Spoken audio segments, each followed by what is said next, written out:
जय हिंद स्टूडेंट।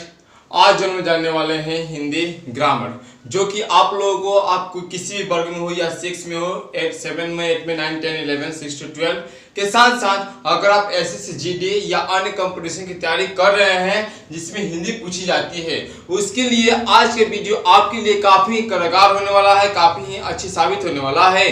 क्योंकि आज हम लोग बेसिक से बेसिक से एक जोरदार तरीके और एक नए अंदाज में पढ़ने जा रहे हैं हिंदी। मैंने आप लोगों को एक हिंदी का एक वीडियो पढ़ा दिए हैं, हम आपके यूट्यूब परिवार के लिए एक वीडियो पढ़ाए हैं जो कि उससे डायरेक्ट एग्जाम में क्वेश्चन आते हैं। 1 या 2 नंबर का डायरेक्ट क्वेश्चन आता है कि संज्ञाएं कितने भेद होते हैं, संधि कितने भेद होते हैं, स्वर संधि कितने भेद होते हैं और आगम स्वर कौन सा है, अलंकार क्या है, ये सब जितने होते हैं हमने जो प्रत्यय उपसर्ग ये सब के टॉपिकों को कम से कम 60 टॉपिक के हिंदी के 60 मोस्ट इंपोर्टेंट टॉपिक पर उनके प्रकार, उनके भेद, उनके टाइप्स सभी को क्लियर कर दिए हैं। उस 60 टॉपिक को अब विस्तार पूर्वक हम अब पढ़ते हुए चलेंगे, क्योंकि आज हम लोग आज से हिंदी का निचोड़ निकालने वाले हैं। अभी तक आपने मेरे चैनल को सब्सक्राइब नहीं किया है, अभी तक आप अपने चैनल को सब्सक्राइब नहीं किया है तो चैनल को सब्सक्राइब कर लीजिएगा, बेल आइकन घंटी को प्रेस कर लीजिएगा ताकि आप लोग अपने एग्जाम में और अच्छे तरीके से तैयारी कर सके और अच्छे नंबर ला सके और एग्जाम में जो होता है हिंदी जो परीक्षा होती है उसमें अच्छी भूमिका निभा सके। दोस्तों आज का हम लोग का टॉपिक है हिंदी वर्णमाला। चलते हैं अब बिना समय गवाए हुए, बिना कुछ करे हुए बकवास, क्योंकि इस चैनल में ना बकवास होता है, ना कॉमेडी होती है, ना ड्रामा होता है, सिर्फ आप लोगों को नॉलेज की ज्ञान दी जाती है। क्योंकि अगर आप लोग कम समय में ज्यादा नॉलेज लेंगे आपका स्ट्रॉन्ग होगा और सब्जेक्ट स्ट्रॉन्ग होगा। चलिए शुरू करते हैं, क्योंकि हम लोग का टॉपिक आज का हिंदी वर्णमाला। देखिए हिंदी वर्णमाला में वर्ड ही आता है सबसे पहले वर्ण, उसके बाद से आता है वर्णमाला।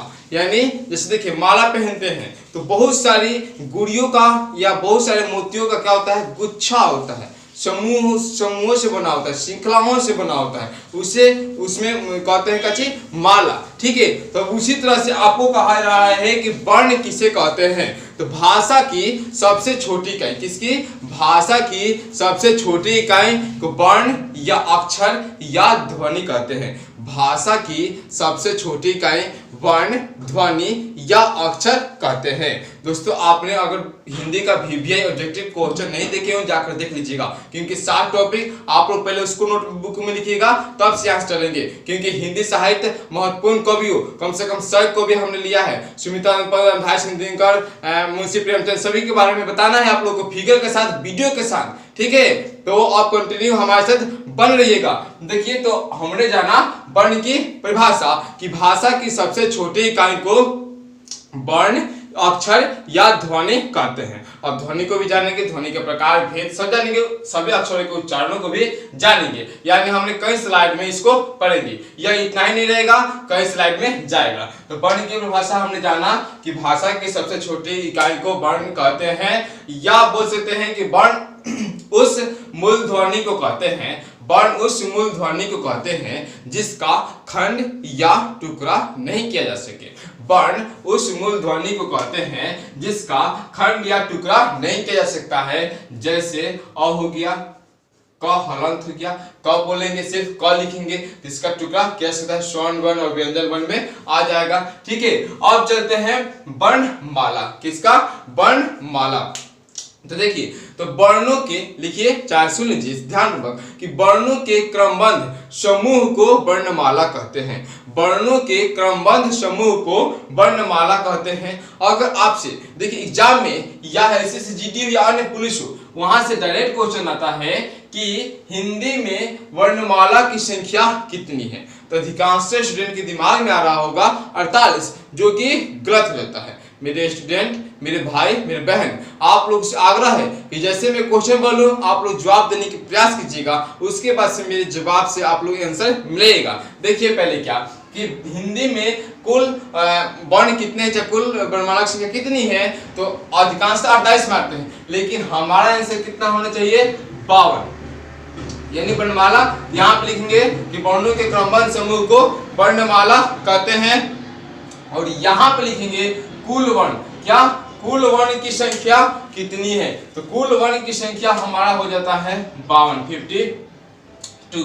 अभी हम दिखाएंगे कि 52 कैसे होता है। ठीक है, तो चलिए शुरू करते हैं। अगर बात आती है कि स्वर्ण वर्ण की संख्या कितनी होती है, अगर आपसे बात आती है कि स्वर्ण वर्ण की संख्या कितनी होती है, आप लोगों को बताना होता है 11। स्वर्ण वर्ण की संख्या कितनी होती है 11। व्यंजन वर्ण की संख्या कितनी होती है 33। यहां से भी डायरेक्ट क्वेश्चन आ जाएगा कि हिंदी वर्णमाला में व्यंजन वर्ण की संख्या कितनी होती है 33, स्वर्ण वर्ण की संख्या 11, कुल वर्णों की संख्या 52, और जो संयुक्त व्यंजन होते हैं वह हमारे होते हैं 4, और उच्छित व्यंजन पर यहाँ पे हम लोग ध्यान देंगे। तो देखिए उच्छित जो व्यंजन होते हैं वह होते हैं 2, उच्छित व्यंजन होते हैं वह होते हैं 2, अयोगवा होता है 2। अयोगवा में हो जाता है हम लोग का अंग और अंग और उचित व्यंजन में हो जाता है हम लोग का ये वाला ढ और ये अड़ा वाला। तो समझते हैं इसमें कि जो ये वाला होता है इसे हिंदी के अपने व्यंजन कहते हैं। अभी इसको विस्तार पूर्वक उचित व्यंजन, अयोगवा, संयुक्त व्यंजन, ये सब टॉपिकों को पुनः विस्तार पूर्वक चर्चा करेंगे कि उचित व्यंजन का उच्चारण कहाँ होता है। तो सेंटेंस के शुरू में नहीं होता है, सेंटेंस के या तो बीच में होता है या तो अंत में होता है, उससे भी चर्चा करेंगे। एग्जाम्पल लेंगे ढोलक का, पढ़ने का, सबका एग्जाम्पल लेंगे और अयोगवा की भी चर्चा करेंगे कि इसका परिभाषा क्या होता है। अब चर्चा करेंगे, यानी आप लोग अपने नोटबुक में पहले VBA ऑब्जेक्टिव क्वेश्चन के लिख लीजिएगा, इंपॉर्टेंट टॉपिक को लिख लीजिएगा, उसके बाद से स्टार्ट कर दीजिएगा हिंदी वर्णमाला। हिंदी वर्णमाला के बाद से आप लोग इसको कवर कीजिएगा, इसको कवर करने के बाद अक्षर यानी वर्ण को हम लोग कितने भागों में बांटते हैं इसको लिखिएगा। देखिए दोस्तों, आप लोग को स्लाइड बाय स्लाइड जाएगा, हम बताते चलेंगे आप लोग को फेयर में किस तरह से करना है। तो देखिए जैसे आप अपने नोटबुक में लिख रहे हैं इसके बाद से कीजिएगा। पहले हम लोग थोड़ा इस चैप्टर को क्लियर कर रहे हैं, उसके बाद से साहित्य या विस्तार पूर्वक चलेंगे। तो देखिए अक्षर जो है यानी वर्ण जो है कितने भागों में इसे बांटा गया है, इस पर हम लोग का आ जाएगा। तो देखिए वर्ण को हम लोग स्वर वर्ण और व्यंजन वर्ण 2 वर्णों में बांटते हैं, लेकिन एक तीसरा आता है इसे वर्ण के भेद में नहीं रखते हैं। जो अयोगवा आता है इसे हम वर्ण के भेद में नहीं रखते हैं, लेकिन ये सिर्फ अलग होता है, अपवाद होता है। तो बोल सकते हैं कि स्वर्ण वर्ण जो स्वतंत्र रूप से बोले जा सके, स्वर्ण वर्ण जो स्वतंत्र रूप से बोले जा सके, यानी किसी दूसरे वर्ण की सहायता न लेनी पड़े। जैसे आपने पढ़ा होगा मूल राशियां और व्युत्पन्न राशियां। मूल राशियों की संख्या फिजिक्स में 9th क्लास में कि 7 होती है, और व्युत्पन्न राशियों की संख्या कितनी होती है तो बहुत सारे होते हैं, लेकिन जो मूल राशि की सहायता से व्युत्पन्न राशियां बनती है तो उन्हें हम लोगों ने जाना था। तो उसी तरह से जो व्यंजन वर्ण होते हैं ना वो स्वर्ण वर्णों की सहायता से ही बने होते हैं। तो वही जिन्हें बोलने के लिए स्वरों का सहायता लेना पड़ता है, देख कितना समझना है, जिन्हें बोलने के लिए स्वरों की सहायता लेना पड़ता है उन्हें कहते हैं व्यंजन वर्ण। अयोगवा किसे कहते हैं तो अयोगवा की चर्चा करेंगे। न तो पूर्ण स्वर है, न तो पूर्ण स्वर है और न ही पूर्ण व्यंजन है। अयोगवा जो अंग और अ जो न तो पूर्ण स्वर है न ही पूर्ण व्यंजन है।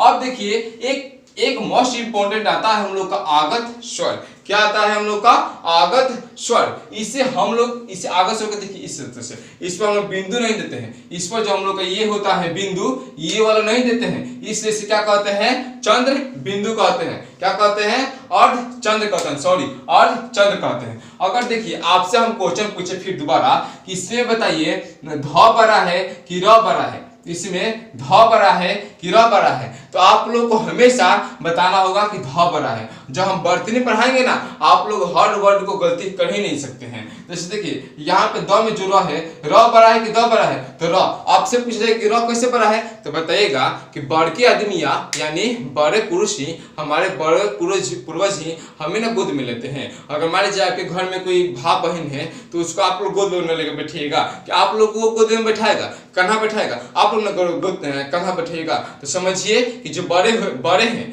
हैं वह नीचे होंगे, जो छोटे हैं वो कन्हा पर होंगे। तो ये देखिए जो नीचे हैं वह बड़ा अक्षर है, यानी र क्या है बड़ा है, यहाँ पे ध क्या है बड़ा है, ध क्या है बड़ा है, और ये जो रेफा वाला र है ना वो छोटा है क्योंकि वो तो कन्हा बैठा है। ये सब वर्ड ध्यान में देना होता है। और आगत स्वर का जो हम लोग इसको अंग्रेजी में जो वर्ड होता है उसको डायरेक्ट हम लोग कभी कभी हिंदी में लिखते हैं, तो इसे इसका यूज करते हैं। इस स्वर को गृहीत या आगत स्वर भी कहा जाता है। गृहीत या आगत स्वर भी कहा जाता है। इसका प्रयोग कुछ अंग्रेजी शब्दों के पहले किया जाता है, जैसे हम लोग पढ़ लें ऑफिस। डायरेक्ट देखिए ऑफिस के समय लिखा जाता है, अन्यथा कोई लिख देता है इस तरह से ऑफिस, ऑफिस लिख देता है इस तरह से, ऑफिस लिख दिया जाता है।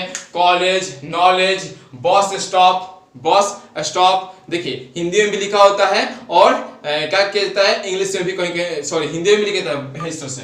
देखिए बस स्टॉप, या इसे इंग्लिश में भी लिखता है बस स्टॉप, STOP, ठीक है, इस तरीके से लिखता है। तो आप लोग ऐसा हम लोग पढ़ चुके हैं। अब चलते हैं हम लोग अपने स्वर के बारे में जानते हैं। देखिए तो पहले पूछा जाता है कि स्वर कौन कौन से हैं, ये तो बेसिक हो गया। तो स्वर बताते हैं अ, आ, ई, उ, री, ए, ओ, ठीक है। और अंक अ जो होता है वह अयोगवा में चला जाता है। अब चलते हैं कि स्वरों की लिखने के आधार पर संख्या कितनी है।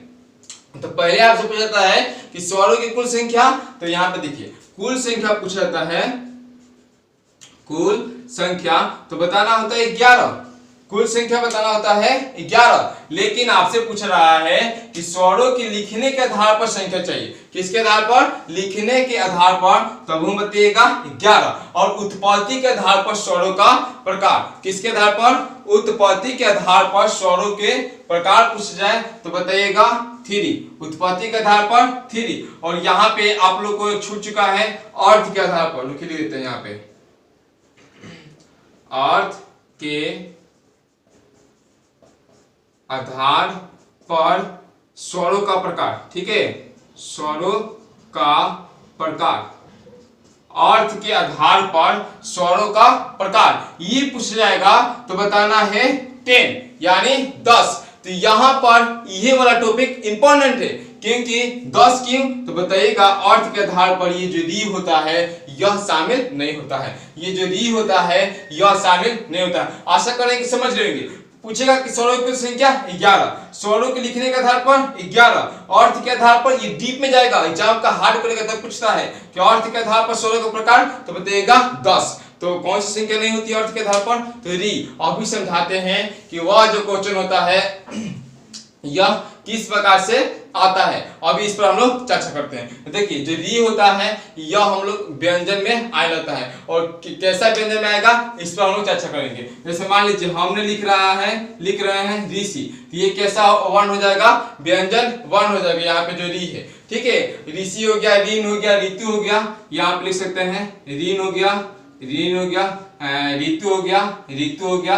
ये सब जितना वर्ड हुआ ये सब क्या हो गया हम लोगों का, ये सब क्या हो गया हम लोगों का, बोल सकते हैं कि स्वर का ये व्यंजन हो जाएगा। लेकिन समझिए कि ये जो हो गया क्रिया, ये क्या हो गया, ये भी व्यंजन हो गया। आप लोग समझ लेते कि आप लोग स्वर बताइएगा, नहीं ये भी जो र है ना, इसमें र क्या है, बड़ा है, र क्या है, बड़ा है। अभी हम आप लोग को समझाएंगे कि र रेप कैसे जाता है वर्तनी में, ये वाला र कहाँ लगता है, ठीक है, ये वाला र कहाँ लगता है, तो बिना व्यंजन वाले मात्रा, बिना मात्रा, ठीक है, पूर्ण मात्रा वाले सही पर हम वर्तनी में सिखाएंगे, ठीक है। देखिए जो क्रिया होता है ये भी व्यंजन में बढ़ने वाला है। अब देखिए आपसे क्वेश्चन किस तरह से आ जाएगा, क्वेश्चन किस तरह से आ सकता है, तो पूछेगा कि निम्नलिखित में से कौन स्वर्ण वर्ण है, ठीक है, निम्नलिखित में से कौन स्वर्ण वर्ण वाला शब्द है, ठीक है। तो देखिए ऑप्शन दे देगा, मान लीजिए कौन है ना पूछे हैं, तो कौन नहीं है, चलिए कृपा दे दिए हम आप लोगों को, और कृष्ण, ताकि आप लोग और अच्छे से समझ सके। कृष्ण हो गया, यहाँ पे मान लीजिए कि हमने क्रिया ले लिया, और यहाँ पे और ले सकते हैं ऋषि ले लीजिए, ठीक है, ऋषि। आप लोग समझ रहे हैं कि जो ऋषि दिया है ना, ये री जो होता है ये तो आता है स्वर में, तो ये तो पता चलेगा स्वर तो हल ही नहीं अर्थ के आधार पर, तो ये क्या हो जाएगा, गलती। अब देखिए जो कृपा है ये वाला जो र है ना, र ये क्या है, यही है स्वर्ण, यही है स्वर, ये भी है स्वर, लेकिन ये व्यंजन है, ये व्यंजन है, ठीक है। तो यहाँ पे 3 ऑप्शन में से व्यंजन वाला पूछेगा तो क्रिया हो जाएगा। आशा करते हैं कि ऐसा क्वेश्चन पूछेगा, आप लोग नहीं घबराइएगा। ये देखिएगा कृपा, कृष्णा, ये वाला र हमें चाहिए, ठीक है। और एग्जाम्पल ले सकते हैं पितरन, पृष्ठ, ये सब क्या हो जाएंगे, स्वर की मात्रा हो जाएगी। जो ये वाला है यह स्वर की मात्रा हो जाएगी, लेकिन ये जो हुआ ये व्यंजन वर्ण की मात्रा हो जाएगी। या री लगेगा ऋषि ऋतु, ये भी व्यंजन वर्ण की मात्रा हो जाएगी। तो यहाँ पे VVI लिख सकते हैं। अब चलते हैं उत्पत्ति के आधार पर स्वरों के प्रकार थ्री होता है, जो कि हमने पहले ही चर्चा कर दिया है। और जीवा यानी जीव के बोलने के अनुसार अभी चर्चा करेंगे सबका। जीव के बोलने के आधार पर स्वरों का प्रकार कितना होता है, थ्री होता है। अब मुंह खुलने के आधार पर यानी मुंह के कौन सा भाग कितना खुल रहा है, कौन सा वर्ड बुला रहा है, अभी चर्चा करेंगे। तो उस पर होता है हम लोग का चार प्रकार का। और ओठो यानी कौन सा वर्ड को बोलने में ओठ ज्यादा खुल रहा है, कम खुल रहा है, सट रहा है, इस पर हम लोग बात करेंगे। तो ये होता है टू। इस तरह से आप लोग इसका स्क्रीनशॉट ले सकते हैं, पहुंच कर आप लोग इसे अपने नोटबुकों में लिख सकते हैं। शायद हमने हो चुके हैं, तो अधिकांश टीचर इसी पढ़ाते हैं तो बच्चे को बहुत ही परेशानी होती है। देखिए और स्वरों के प्रकार उत्पत्ति के आधार पर, अब इस पर हम लोग चर्चा कर लेते हैं। तो देखिए उत्पत्ति के आधार पर स्वर के तीन प्रकार होते हैं। उत्पत्ति के आधार पर स्वर के तीन प्रकार होते हैं। यहाँ पे मूल स्वर, दीर्घ स्वर, प्लुत स्वर। हमने बहुत सारे नाम दिए हैं, तो आपको घबराने की बात नहीं है। मूल स्वर को लघु स्वर, लघु मतलब छोटा, बोलने में कम समय लगे, या हर्ष स्वर यानी आधा स्वर, ठीक है। और दीर्घ देखिए तो मूल का ही मूल का ही अपोजिट नहीं करते हैं, छोटा के बड़ा उल्टा, तो मूल का ही होता है दीर्घ, चाहे लघु का होता है गुरु। पूछता है कि लघु का अपोजिट क्या होगा, गुरु, यहाँ पे भी सीखे। और संधि ये सब दूसरा का हो गया। और तीसरा का होता है प्लुत स्वर, जो कि विस्तार से हम लोग जानेंगे अब सबके बारे में, ठीक है। और इन सब के बारे में भी हम लोग जानना बाकी है। देखिए मूल स्वर में कौन कौन से आते हैं, ये पूछेगा निम्नलिखित में से कौन मूल स्वर है। तो देख लीजिएगा देख लीजिएगा हम लोग का हो जाएगा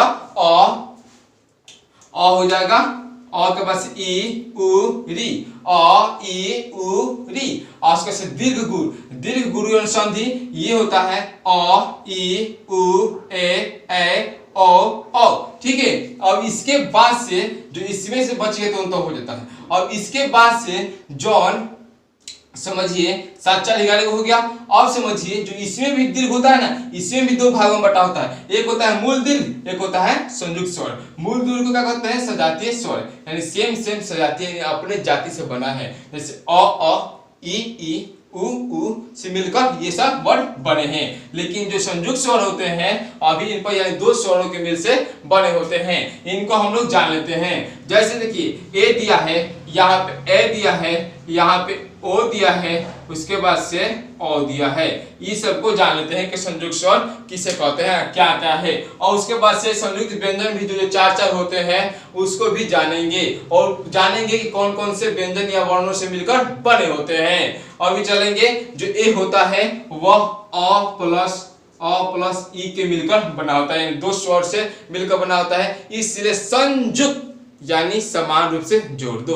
अब देखिए जो ए होता है वह अ प्लस ए से मिलकर बना होता है, और जो ओ होता है वह अ प्लस उ से मिलकर बना होता है, अ प्लस उ से मिलकर बना होता है उ, ठीक है, छुटका उ। और उसके बाद से जो लास्ट का होता है यह अ प्लस ओ से मिलकर बना होता है, अ प्लस ओ से मिलकर बना होता है। इस तरीके से हमने यहाँ तक चर्चा कर लिया है। अब चलेंगे हम लोग इसके बाद से मेन टॉपिक हम लोग का आएगा जिह्वा के आधार पर स्वरों के प्रकार, नेक्स्ट स्लाइड में। और अभी स्वरों के प्रकारों पर हम लोग चर्चा करेंगे। इससे आप लोग स्क्रीनशॉट ले लीजिए या पोज कर नोटबुकों में उतार लीजिए। देखिए दोस्तों हमने एक प्लुत स्वर को छोड़ दिया था, इसके बाद से नेक्स्ट स्लाइड हम लोग लाएंगे।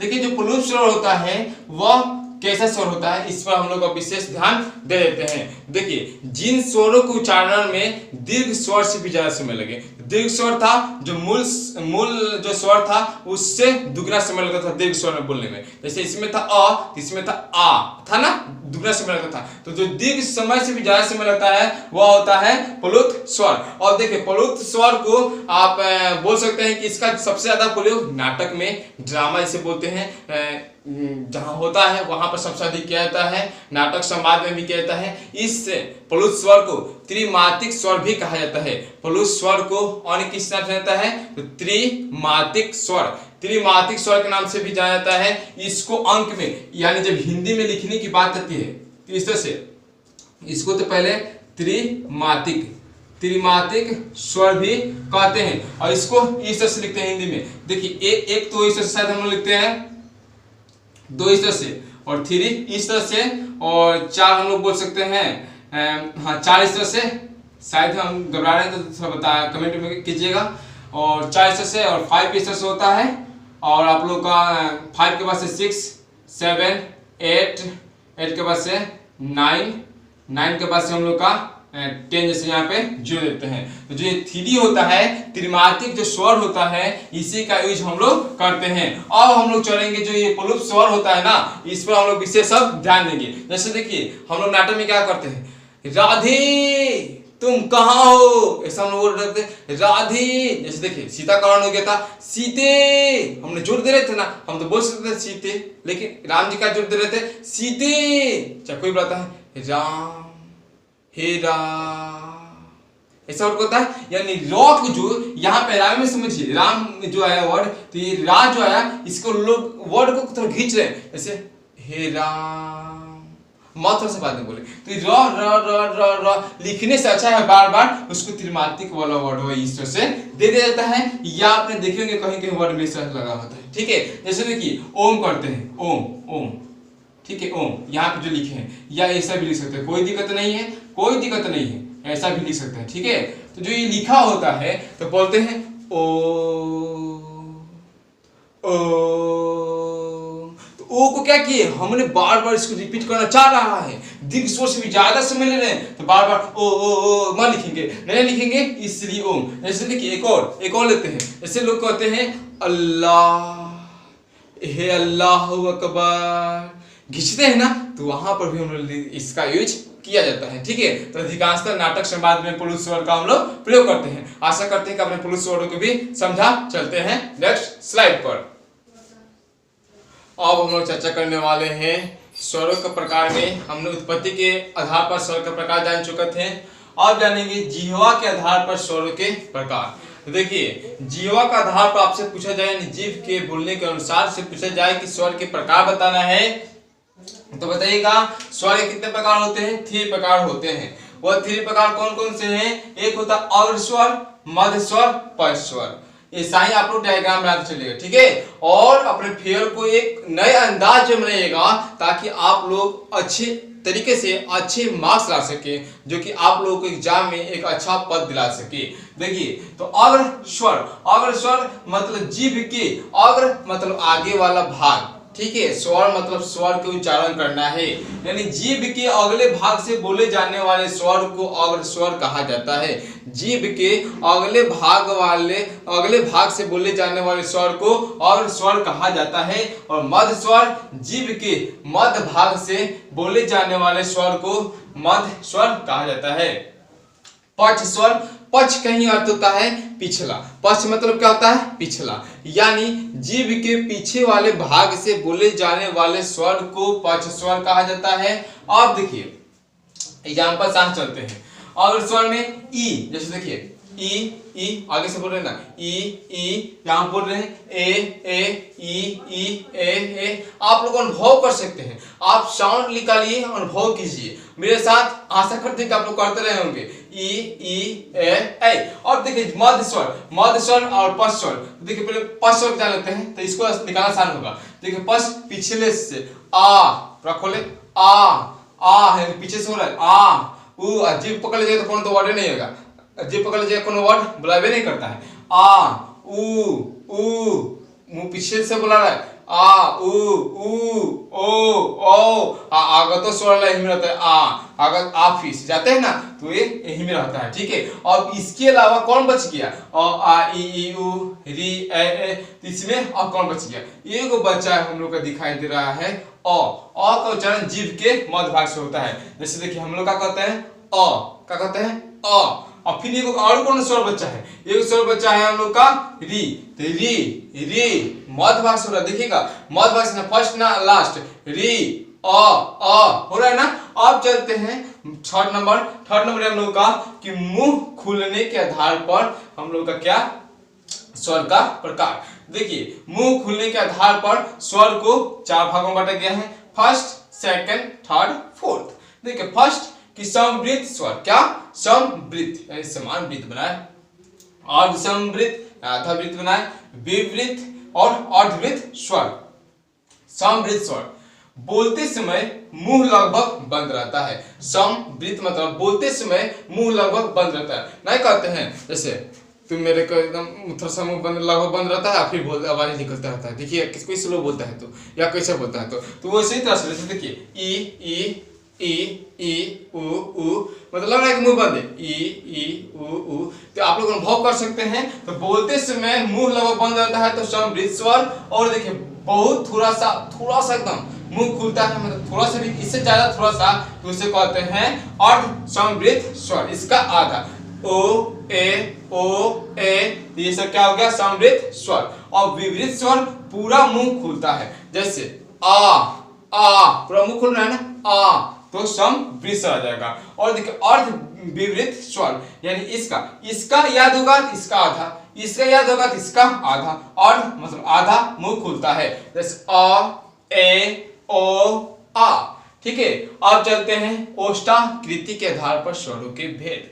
ओष्ठाकृति यानी ओठ की कृति यानी ओठ के आकार के आधार पर, ओठ मुंह मतलब खोलते हैं बोलते हैं तो ओठवा का आकार चेंज होता है ना, जैसे कोई बोलता है तो नाक से तेहंग आवाज आता है। ठीक है, तो वही ओठवा जिस तरह हम लोग चलाते हैं आ ओ इस तरह से करते हैं, ओठ के मतलब रूप आकृति के अनुसार तो वृत्त मुखी स्वर और अवृत्त मुखी स्वर। देखिए तो वृत्त मुखी स्वर यानी बोलते समय ओठ वृत्त बनाए, बोलते समय ओठ कैसे वृत्त मतलब गोल बनाए। ऐसा समझते हैं ऊ वृत्त बनाया, ऊ ओ ये सब क्या हो रहा है, आगे स्वर वाला ये वृत्त बना रहे हैं। और आवृत्ति मुखी स्वर, आवृत्ति मतलब बीए में वृत्त ना बनाए, कच्ची आवृत्ति यानी मतलब नहीं कहते समान बा तो असमान बा यानी उसका उल्टा विलोम शब्द, वही का वृत्ति बा यानी वृत्त बना रहा है, उससे आवृत्ति यानी उसका उल्टी है। तो उल्टा में आवृत्ति स्वर में वृत्त ना बनाया, जैसे आ ई इसे कहाँ वृत्त बना रहा है, ए ये वृत्त बन रहा है ना बना, लेकिन इसमें वृत्त बन रहा है ऊ ओ वृत्त बन रहा है ना, ये सही तरह से। अब चलते हैं 12 खड़ी। अब 12 खड़ी है कि देखिए हिंदी व्यंजन में क्या होता है, जो स्वरों की सहायता से व्यंजन में मात्राएं लगा कर जो वर्ड बनाए जो अक्षर बनाए जाते हैं वही होता है 12 खड़ी। जैसे देखिए अ वा ये सब स्वर है, और स्वर में हम लोग क्या करते हैं ककाहरे पढ़ते हैं, कैसे आप लोग अपने भाषा में बोलते हैं ककाहरा कहते हैं ना, तो क में आका का, क में हासिन की, क में दीर्घिन की, क में तारकुन को, क में बारछुन को, ऐसा पढ़ते हैं। तो ये सब कहाँ से आ रहा है, ये सब हम लोग का स्वर है, जो उसे मात्राएं हैं वह स्वर है, यानी व्यंजन में स्वरों को मिलाकर जो अक्षर या ध्वनि निकालते हैं वही होता है 12 खड़ी। ठीक है, अब चलते हैं व्यंजन वर्ण। तो व्यंजन वर्ण जो कि हमने शुरू में ही चर्चा किया था कि जिन वर्णों का उच्चारण किसी अन्य शब्द यानी किसी अन्य स्वर के सहारे होता है उसे कहते हैं व्यंजन वर्ण। फिर से सुनिए, जिन वर्णों का उच्चारण किसी अन्य स्वर की सहायता से होता है उन्हें कहते हैं व्यंजन वर्ण। व्यंजन वर्ण को संस्कृत में और किस नाम होता है तो हल। व्यंजन वर्ण को संस्कृत में हल के नाम से जानते हैं, हल को, यानी बोल सकते हैं कि आधा व्यंजन या आधा अक्षर। देखिए अगर ऐसा है तो ये सब हम लोग कहते हैं आधा व्यंजन। ठीक है, हलंत लगा देते हैं, और पूरा है तो स्वर की सहायता से क्या हुआ है व्यंजन बना है। और संस्कृत में व्यंजन वर्ण क्या कहते हैं हल कहते हैं। अब व्यंजन को 8 पंक्तियों में लिखा जा सकता है, जो कि हम आप लोग को नेक्स्ट स्लाइड में दिखाएंगे। पंचमाक्षर वर्ण ये सब आप लोग को चिन्हित कर दिखाएंगे। आप लोग इसका स्क्रीनशॉट ले लीजिए या पोज कर अपने नोटबुक में इसे लिख लीजिए। हमने व्यंजन की परिभाषा व्यंजन के बारे में जाना था। इसके मतलब विभेद के स्लाइड होने जाना था कि व्यंजन को 8 पंक्तियों में लिखा जा सकता है। देखिए हम जानेंगे स्पर्श या वर्ग व्यंजन। देखिए स्पर्श व्यंजन जो कि हम लोग का 25 होता है, इसको हम लोग क्या कहते हैं एक वर्ग व्यंजक भी, इसे हम लोग वर्ग व्यंजन भी कहते हैं। वर्ग इसलिए क्योंकि वर्ग की परिभाषा होती है गणित के माध्यम से ही, कि जब किसी संख्या में स्वयं उसी संख्या से गुणा कर दिया जाता है उसे वर्ग कहते हैं। तो देखिए जो हम लोग का ये है 1 2 3 4 5, और यहाँ से भी देखिए 1 2 3 4 5, यानी एक 5 संख्या फिर से में ये 5 संख्या है, फिर से क्या हो रहा है 5 से गुना हो रहा है, ये क्या हो रहा है हम लोग का वर्ग संख्या हो रहा है, यानी इसे स्पर्श या वर्ग व्यंजन कहते हैं, जिसकी संख्या हम लोग का 5 गुने 5 यानी 25 से। अब देखिए इसी में जो होता है हम लोग का पंचमाक्षर, कौन सा होता है? पंचमाक्षर। पंचमाक्षर या नासिक वर्ण भी कहते हैं, यानी वर्ण की जो वर्ण का शुरुआत होता है उस वर्ण के लास्ट का वर्ड ये क्या होता है हम लोग का? पंचमाक्षर यानी नासिक वर्ण। ये वाला जो 5 नंबर वाला होता है, सब अक्षर का अंतिम अंतिम वाला क्या होता है? नासिक वर्ण होता है। अगर देखिए जब हम लोग का आता है कि पम लिखते हैं, पम प प, ये जो बिंदु देते हैं, इस प का जो वर्ण होता है पहले का, ये दिखाता है कि जो नासिक वर्ण है अंतिम वाला अक्षर है उसका यह आधा है। ऐसा हम लोग करते हैं। इसको हम लोग अभी पुनः समझाने का हम प्रयास करेंगे। देखिए जो पंचमाक्षर नासिक वर्ण की संख्या होती है यह अंतिम वाला 5 होता है। ठीक है, इसके जो कि हम लोग लिख सकते हैं इसको जो र य न न म, ये क्या है हम लोग का? नासिक वर्ण है। अब चलते हैं उच्छिप्त व्यंजन। उच्छिप्त व्यंजन ये होता है हम लोग का र और ढ। देखिए यहाँ पे हमने बिंदु नहीं दिया है। ये जो होते हैं यह होते हैं हिंदी में विकसित, पूर्णतः विकसित। इसके जो शुरुआत होते हैं ये हिंदी के अपने व्यंजन है। इसका जो शुरुआत होता है किसी भी शब्द के पहले नहीं हो सकता, किसी भी शब्द की शुरुआत में नहीं हो सकता है। जैसे देखिए हम लोग कहते हैं, जैसे इसका उच्चारण कहाँ कहाँ करते हैं, जैसे आता है हम लोग का ढोलक, क्या करते हैं? ढोलक, ढाल, ढकना, ये सब करते हैं। पढ़ाई तो उसमें तो बीच में आ जाएगा। देखिए उच्छित व्यंजन में आ जाएगा, मान लीजिए ढोलक लिखते हैं, ढोलक। ठीक है, ढाल, ढाल मतलब कितना ढलाव है, ढोलक है। इसके पहले हम लोग क्या करेंगे? इसके पहले हम लोग कभी भी यहाँ पे बिंदु नहीं देंगे, अन्यथा गलती हो जाएगा। इसका हम लोग प्रयोग उसी समय कर सकते हैं जब ये बीच में हो। जैसे देखिए, जैसे यहाँ पे हम लोग कर सकते हैं, जैसे ल की, लड़की। ठीक है, यहाँ पे हमने क्या किया? उचित व्यंजन का प्रयोग किया बीच में, जैसे प ढ न, पढ़ना। ठीक है, इसका उचित व्यंजन का प्रयोग हम लोग बीच में कर सकते हैं, अंतिम में कर सकते हैं, लेकिन कभी भी हम लोग शुरुआत में नहीं कर सकते हैं। जैसे आषाढ़ हो जाएगा, लड़का हो जाएगा, सड़क हो जाएगा, कड़क हो जाएगा। ठीक है, कुछ भी एग्जाम्पल हो जाएगा। अब चलते हैं हम लोग अंतस्थ व्यंजन। हम लोग का है नेक्स्ट अंतस्थ व्यंजन। अंतस्थ मतलब हम लोग का होता है कि आप लोग इसको कर सकते हैं। अंतस्थ मतलब कि ये जो स्वर के और व्यंजन के बीच के वर्ड होते हैं। किसका? स्वर और व्यंजन के बीच वाले वर्ण होते हैं। जैसे समझिए अंतस्थ वाला य, र, ल, व, ये सब क्या होते हैं? अंतस्थ व्यंजन होते हैं। अंतस्थ व्यंजन होते हैं। यानी अंतस्थ व्यंजन की संख्या पूछी जाए तो आप लोग को बताना होता है कि अंतस्थ व्यंजन की संख्या होता है हमेशा 4। अब चलते हैं हम लोग एक उष्मीय व्यंजन। उष्मीय व्यंजन, लेकिन यहाँ पर हम लोग एक और ध्यान देते हैं कि जो य है और वह है, क्या है? जो य है और वह है, इसको अगर पूछ दिया जाए कि और किस नाम से जाना जाता है तो आपको बताना है अर्ध स्वर। यानी पूछा जाए कि अर्ध स्वर के नाम से कौन से 2 वर्ण हैं, तो य और व किस नाम से हैं? अर्ध स्वर के नाम से व्यंजन है। ठीक है, अब चलते हैं उस व्यंजन या संघर्षी। संघर्षी मतलब घर्षण वाला व्यंजन। तो घर्षण जब आपस में दो वस्तुओं को रगड़ते हैं तो घर्षण बल काम करता है। घर्षण बल हमेशा विरोध में लगता है। घर्षण बल को विरोधाभास बल भी कहा जाता है। यानी बोलते समय घर्षण हो, घर्षण के साथ साथ हमेशा क्या होता है? ऊष्मा निकलता है। यानी वायु क्या हो? गर्म हो। वायु जो हम लोग बोलते हैं वह गर्म आवाज में निकले तो ऊष्मीय व्यंजन कहलाता है। ऊष्मीय व्यंजन मतलब हो जाएगा, देखिए तालाबे स, डंटे स, ये सब और ह, यानी तीनों स और ह। अगर वर्तनी जब पढ़ाएंगे ना तो मान लीजिए कि 2 स आता है तो पहले इस स का प्रयोग करते हैं, ये वाला स आता है तो पहले भी ये स का प्रयोग करते हैं। ठीक है, ये याद रखिएगा। और हम लोग इसमें जैसे पढ़िए श, देखिए गर्म वायु निकलता है श। ठीक है, और बोल सकते हैं ह, देखिए घर्षण हो रहा है और गर्म वायु निकल रहा है। अब चलते हैं हम लोग संयुक्त व्यंजन। देखिए संयुक्त व्यंजन काफी इंपॉर्टेंट है, ये आपसे पूछाता है। तो संयुक्त व्यंजन हम लोग का हो जाता है छ, एक होता है त्र, एक होता है हम लोग का ग, और उसके बाद से होता है स्र। ठीक है, और देखिए सबसे मेन क्वेश्चन ये होता है कि पूछता है कि जो स्र होता है वह किस किस का बना होता है। देखिए मान लीजिए कि यहाँ पे हम लिख दिए स्र, तो ये जो होता है क हलंत और पूरा श।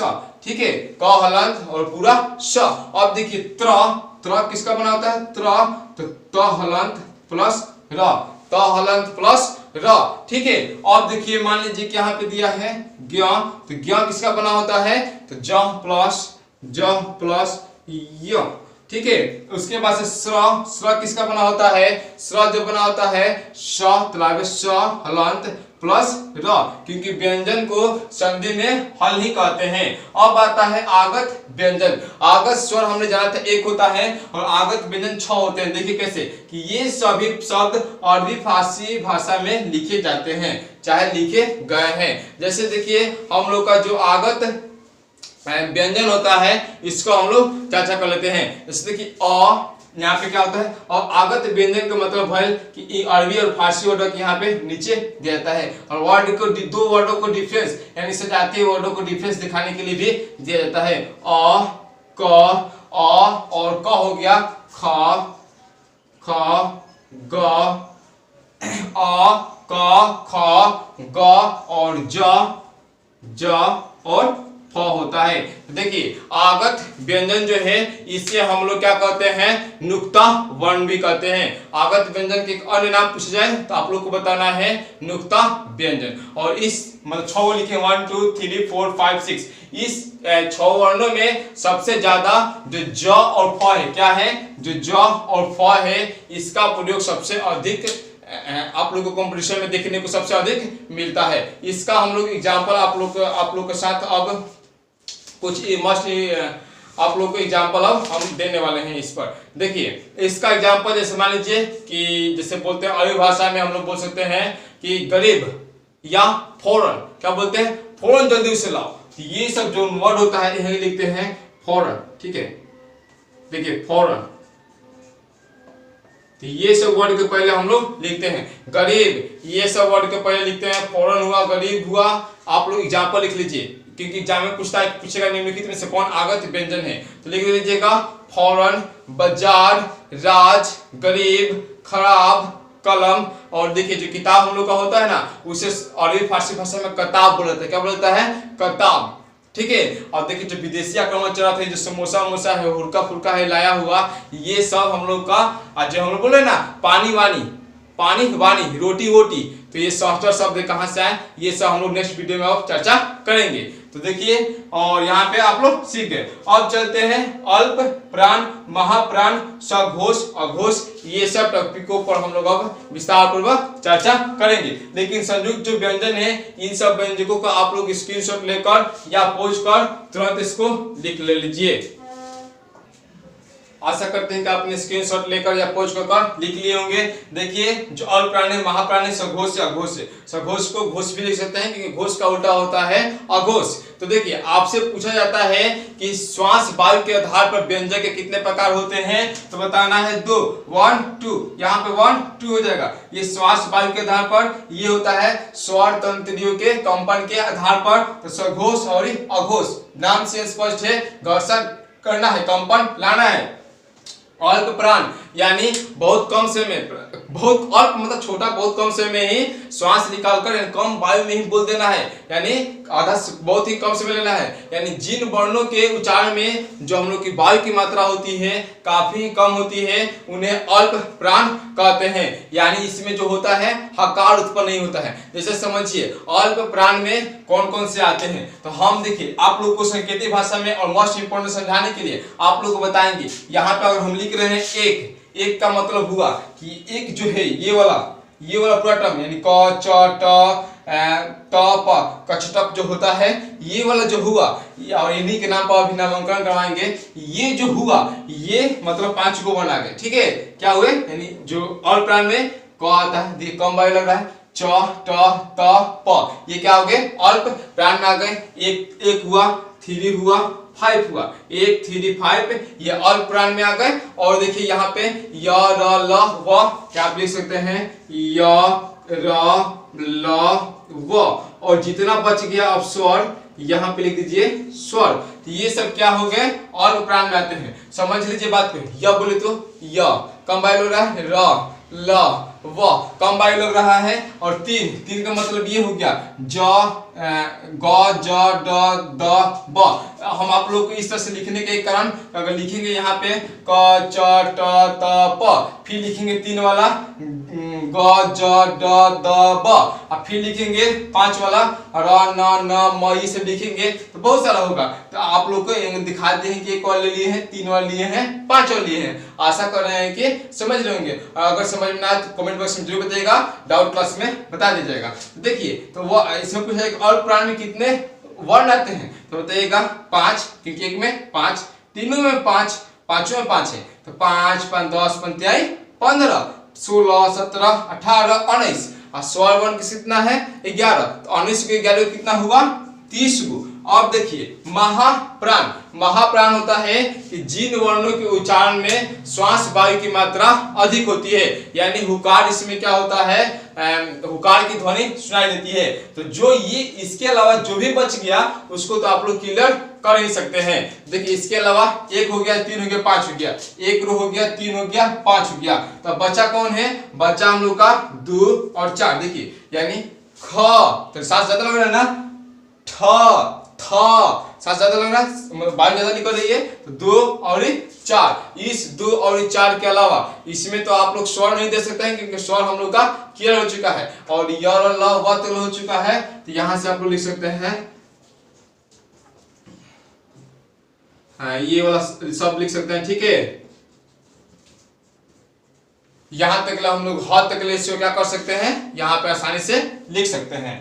अब देखिए यहां तक जो हुआ ये सब क्या हो गए, महाप्राण आ गए। यानी महाप्राण में कितने संख्या हो गए, तो 5 5 10 10 11 12 13 14, यानी महाप्राण में वर्णों की संख्या कितनी होती है, तो 14 होती है। आशा करते हैं कि आप लोग ये भी याद रखिएगा कि महाप्राण में 14, अल्पप्राण में 30। कौन कौन से होती है याद हो जाएगा, 1 3 5 य र ल व स्वर, 1 3 5 य र ल व स्वर, 1 3 5 य र ल व स्वर। ऐसा करके आप लोग याद कर सकते हैं। और सघोष, सघोष मतलब होता है कि कंपन, जिन वर्णों के उच्चारण में जो हमारी स्वर तंत्रियां होती है उनमें कंपन होता है, उन्हें घोष या सघोष कहते हैं, घोष या सघोष कहते हैं। फिर से लिख लीजिए अपने नोटबुक में कि जिन वर्णों के उच्चारण में हमारे स्वर तंत्रियों में कंपन होता है उन्हें घोष या सघोष कहते हैं। अब चलते हैं घोष या सघोष के, इनमें कितने वर्ण होते हैं। देखिए सघोष में हम लोग का, सघोष में, सघोष यानी कंपन करना है ना, ग ज, देखिए यानी आप लोग को दिखाई दे रहा है कि सघोष में लिख सकते हैं 3 4 5। इसका मतलब हुआ कि 3 वाला पूरा वर्ण, 4 वाला पूरा वर्ण और 5 वाला पूरा वर्ण, ठीक है। यानी देखिए ज झ, बोल के देखिए थोड़ा सा कंपन हो रहा है, बोल के फिर कहते हैं 3 4 5। और इसके अलावा जितना भी क्या हुआ सघोष में स्वर हुआ, क्या हुआ, स्वर हुआ, यानी अ वा कहां तक ले, ओ तक ले। उसके बाद से क्या हुआ, इसमें य र ल व, इतना वर्ड हम लोग का क्या हुआ, बोल सकते हैं इतना वर्ड जो है हम लोगों का य र ल व और एक ह आता है, इतना वर्ड क्या हुआ सघोष में आता है। तो 5 5 10 15 और 15 16 17 18 19 20 और 20 को 11 कितना हुआ 31 गो। यानी पूछा जाए कि सघोष में वर्णों की संख्या 31, कौन कौन, 3 4 5 स्वर्ण वर्ण य र ल व ह, ठीक है। अब आशा करते हैं कि आप अघोष भी जान लेंगे। अघोष मतलब स्वर तंत्र में जो कंपन होता है वह ना हो, इसी का विलोम है तो ना हो, यही ना होता है। तो देखिए अघोष में हो जाएगा, इसको छोड़कर कौन बच गया है, 1 और 2। देखिए क को उच्चारण हो रहा है क ख, या देखिए ये वाला है थ थ, कंपन हो रहा नहीं ना हो रहा, देखिए इसी को धरिए ध, थोड़ा सा कंपन, ध ध ध, यानी हुकार उत्पन्न हो रहा है। तो यहाँ पे हो जाएगा 1 2 1 2। इसके अलावा आप लोग लिख सकते हैं अघोष में ये वाला, अघोष में स ये वाला तीनों स यहाँ पे आराम से क्लियर हो जाएगा। उसके बाद से इसका वर्ण की संख्या पूछा जाए, यानी पूछा जाए अघोष में वर्ण की संख्या, तो 5 5 10 10 3 13। इस तरीके से हम लोगों ने यहाँ तक अभी तक जाना। इसके बाद से थोड़ा मोस्ट इंपोर्टेंट टॉपिक को भी कवर कर लेते हैं। इससे आप लोग पहुंच कर निश्चित पूर्वक उतार लीजिए अपने नोटबुकों में। देखिए जो कि हमने पंचमाक्षर की थोड़ा कुछ क्वेश्चन है छोड़ दिए थे, आप लोग समझाना छोड़ दिए थे। इससे हमने पंचमाक्षर में जैसे आप लोगों को बताया था कि जैसे ट वर्ग आता है, क वर्ग आता है, वर्णों के प्रकार पर क वर्ग, च वर्ग, ट वर्ग, त वर्ग, प वर्ग, ये सब वर्ण होते हैं। तो देखिए समझिए मेरी बात को कि अगर लिख रहे हैं हम, मान लीजिए किस तरह से स य म, तो ये जो बिंदु होता है ना य का, ये जो बिंदु होता है इसमें यह जो दिखाता है हमें कि यहाँ पे सम जोड़ यानी म आधा है और य में, ठीक है, स्वयं, ठीक है, ऐसा आप लोग का वर्ड दिखाता है। वैसे समझिए फिर बात को कि मान लीजिए कि हम लिख रहे हैं पंच, क्या लिख रहे हैं पंच, इस तरह से लिखा था पंच। और देखिए लिखने में अच्छा लगे, जो हम लोग लिखते हैं उसके लिखने में अगर अच्छा दिखाई दे, बेहतर ना दिखाई दे, तो अभी हम लोग पंचमाक्षर का प्रयोग करते हैं, इसे बोलते हैं अनुस्वार। देखिए इसको अगर हम लोग ऐसा लिखते हैं प न अध न और च, तो थोड़ा अच्छा नहीं लग रहा है, लेकिन ये थोड़ा अच्छा लग रहा है। लिखावट की सुंदरता बढ़ाने के लिए ही पंचमाक्षर का प्रयोग किया जाता है। तो समझिए बात को, ये जो बिंदु होता है ना, यही हम बता रहे हैं कि जो च वर्ग है इसके अंतिम वाला वर्ड वो आधा होता है, यही बीच में लिखा जाता है। ये बार बार हम बताना चाह रहे हैं। जैसे देखिए अगर मेरे बात फिर समझिए, यहाँ पे हमने दिया पंथ, चलिए ऋषभ पंथ, तो पंथ दे दिया, तो पंथ दे दिया, तो यहाँ पे त है, और त का आधा वाला वर्ड का है न, तो यहाँ पे ऐसा कैसे लिखाना चाहिए था पंथ। ये भी लिखिएगा तो कोई गलत नहीं होने वाला है, ये भी लिखिएगा तो कोई गलत वाला नहीं होने वाला है। अब इसी तरह से मान लीजिए कि हमने लिखा है अम्बा, क्या लिखा है अम्बा, कुछ भी लिख सकते हैं अम्बेडकर, तो यहाँ पे लिखिए, देखिए अम्बा, ठीक है अम्बा, तो यहाँ पे क्या और छिप रहा है हम लोग का अ अधम बा, क्योंकि जो ब है कि कोई भी वर्ड बीच वाला हो, ठीक है, उससे हमको फर्क नहीं पड़ता है। ये जो बिंदु है ना, बुझिए कि पंचमाक्षर यानी अंतिम वर्ड वाला ही दर्शाया जा रहा है, जो उसके बाद से वर्ण दिया है उसका, उसके जो पंचमाक्षर है वो वाला वहां पे आधा है। देखिए फिर से समझ लीजिए, अगर मान लीजिए हम आपको दे रहे हैं घंटा, क्या दे रहे हैं घंटा, तो आप लोग आशा करते हैं कि अब लिखना जान गए होंगे, घ और ये ट दिया, देखिए ट, ट का पंचमाक्षर न, ई और बाद वाला वर्ड दिख रहा है इस अनुस्वार के लिए, इस बाद वाला वर्ड का पंचमाक्षर लिखना है, तो घ न टा। आशा करते हैं कि आपने पंचमाक्षर को भी समझा। अब देखिए हम लोग चलते हैं अब मोस्ट इंपॉर्टेंट, जो कि अयोगा भी जान चुके हैं, अनुतान, अनुतान को भी जान लेते हैं कि देखिए कभी कभी क्या होता है, जिसे हम लोग विराम चिन्ह पर भी चर्चा, विराम चिन्ह में चर्चा करेंगे। ऐसे नहीं होता है कि जैसे मान लीजिए कि आपके पापा जी बोल रहे हैं, पिताजी बोल रहे हैं कि बेटा खेलो मत पढ़ो, पढ़ने जाओ, देखो समझिए, देखिए इस तरह से विराम चिन्ह का प्रयोग सिखाएंगे कि बेटा बेटा खेलो मत पढ़ो, ठीक है, बेटा खेलो मत पढ़ो। और लेकिन बेटा जो है ना वो बोल रहा है बेटा खेलो मत पढ़ो। देख कितना अंतर हो गया, पापा जी बोले हैं, ये पापा बोले हैं, ठीक है, फादर बोले हैं, ये बेटा अपना से सेंस से निकाल रहा है, सेंस से, तो पापा बोल के चले गए ड्यूटी कि बेटा खेलो मत पढ़ो, ठीक है, बेटा खेलो मत, मना कर रहे हैं ना पढ़ो, लेकिन बेटा चढ़ा के क्या कर रहा है, बेटा खेलो मत पढ़ो। कितना अच्छा सेंस निकाल दिया। ये सब टॉपिकों को हम लोग क्या करेंगे, कवर करेंगे। अभी जान लेते हैं एक जो हम लोग का लिपि होता है, ध्वनि होता है, ये सब का चर्चा कर लेते हैं। देखिए जिस भी ध्वनि को किसी चिन्ह या संकेत द्वारा उसको क्या कहता है, लिखित किया जाता है। लिखित भाषा तो संकेत होता है, लिखित भाषा एक मौखिक भाषा, भाषा के, ठीक है, तो लिखित किया जाता है या बोला जाता है, या भाषा ध्वनियों को लेकर प्रकट करने के लिए जिस संकेतों को या चिन्हों को प्रयोग करता है उन्हें कहा जाता है लिपि। जैसे अंग्रेजी के लिए रोमन और हिंदी के लिए देवनागरी लिपि। उसी तरह से अगर पूछा जाए कि उर्दू के लिए कौन सी लिपि है, तो फारसी लिपि, यानी उनके वर्णों को, अक्षरों के चिन्हों को लिखने के लिए, बोलने के लिए जो भी चिन्ह का प्रयोग करता है उन्हें बोला जाता है लिपि। अब चर्चा करेंगे हम लोग कि जो उच्चारण का होता है कि कौन से उच्चारण होने वाला वर्ण, इसे पूछता है। देखिए आपसे पूछा जाए कि कौन से उच्चारण होने वाला वर्ण, कंठ से, क्या बोले हैं कंठ से, तो देखिए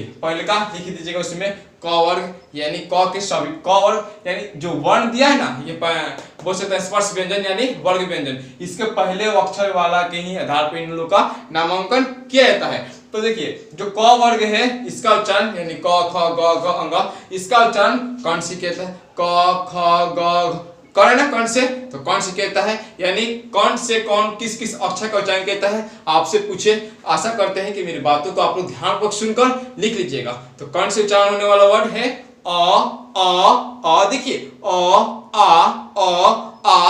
कवर, कवर्ग में ये हो जाएगा और ये ह, ठीक है, आ कवर्ग और ये ह, ठीक है। अगर तालु से आ जाए, ये तालु से आ जाए तो तालु से बताना है चौवर्ग, तालु से चौवर्ग, चौ में च, छ, ज, झ, यार बोल के देख लीजिए आप लोग लगेगा। और जब भी वर्ड दे कि निम्नलिखित में से इसका उच्चारण तालु से होता है तो आप लोग को बोल का ही अनुभव कहता है, अन्यथा रट के नहीं, ठीक है। और ई, य, स, ये वाला इंपॉर्टेंट है। और मुद्रा, मुद्रा से तो री और ट वर्ग में ट, थ, ड, ध, देखिए बोल रहे ना, तो मुद्रा से उच्चारण हम लोग का ये वाला से हो रहा है। और दंत से यानी दांत से होना चाहिए, त, थ, ड, ध, न, ये दांत स्पर्श कर रहा है, सट रहा है और दांत की सहायता हो रही है तो त वर्ग आ जाएगा दंत से। और ल का उच्चारण ल बोल के देखिए तो दंत से ही होता है। अब देखिए ओठ से कौन कौन सा होता है, तो प, फ, ब, भ, म, इसका मतलब हो गया कि प वर्ग हो गया और उ और ऊ, ओठ की सहायता हो रहा है, ओठ को रोक दीजिए तो उ है ना बोल रहा है। तो यहाँ पे हो जाएगा हम लोग का कि प वर्ग और उ और बड़ा उ किससे होता है, तो हम लोग बता सकते हैं ओठ से। और नासिक यानी नाक से किसका उच्चारण होता है, देखिएगा नाक से मुंह बंद कर दीजिएगा तो वो होता है जैसे न, र, न, म, ये सब का किसी नासिक से नाक का इसमें सहायता होता है, इसका ही रूप आता है। देखो कोई गीत गा रहा है तो कहते हैं लोग का कि नाक से गीत गा रहे हो, ऐसा ऐसा वर्ड निकालते हैं, ठीक है। अगर देखिए कंठ एवं तालु दोनों से, कंठ एवं तालु से ए और ए पूछेगा, ए और ए का उच्चारण किससे होता है, तो कंठ और तालु, कंठ और ओठ खूब दे देगा ऑप्शन में, लेकिन आप लोग क्या याद करना है, ए और ए से कंठ एवं तालु का उच्चारण होता है। और ओ का उच्चारण किससे होता है, तो कंठ और ओठ से, कंठ और ओठ से। उसके बाद से जो व होता है वह दांत और ओठ से होता है, व दांत और ओठ से, व दांत और ओठ से। आशा करते हैं कि जो हम लोग का वर्णमाला है ये लंबा चैप्टर होने के कारण थोड़ा लंबा वीडियो गया है, और इसके जो हमने निचोड़ निकाले हैं आगे भी हर पाठ का समास हो, संधि हो, उपसर्ग हो, विसर्ग हो, सभी को हम लोग विस्तार पूर्वक चर्चा करेंगे। अभी तक अगर आप नए व्यूअर्स हैं मेरे चैनल पर, अपने चैनल पर, तो जरूर सब्सक्राइब कर लीजिएगा तथा बेल आइकन घंटी को प्रेस कर लीजिएगा ताकि आप लोग को इसी से रिलेटेड वीडियो मिलता रहे और आप लोग की तैयारी एक अच्छे तरीके से हो सके, क्योंकि यह चैनल उस बल्ब की तरह है जो आपको हमेशा नॉलेज की बात बताता रहता है और नए अंदाज में नए नए टॉपिकों को पढ़ाया जाता है। धन्यवाद दोस्तों हमारे इस वीडियो को देखने के लिए और हमारे साथ बने रहने के लिए।